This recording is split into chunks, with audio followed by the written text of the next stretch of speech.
வாங்க இன்றைக்கி என்ன சமையல் பார்க்கலாம். சாதம் இன்றைக்கி சூடாக இல்லை, காலையிலேயே வடித்தாச்சு. முருங்கைக்கீரை பருப்பு போட்டு வடகம் போட்டு தாளித்து கடைஞ்சி வச்சுருக்கேன். சூப்பராக இருக்குது. சுண்டைக்காய், பச்சை சுண்டைக்காய் போட்டு சின்ன வெங்காயம் பூண்டு எல்லாம் போட்டு வடகம் போட்டு தாளித்து செம்மையான ஒரு காரக்குழம்பு. சூப்பராக. ரசம்,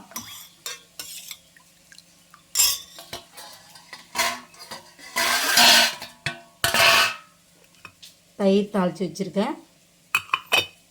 முட்டை ஆம்லேட், உருளைக்கிழங்கு முருகெல்லாம் வறுக்கிறேன். முருங்கைக்கீரைக்கு செமையாக இருக்கும்.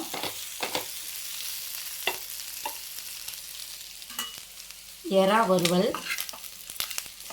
மிளகுத்தூள் போட்டு சும்மா கருவேப்பிலை போட்டு செமையாக இருக்குது.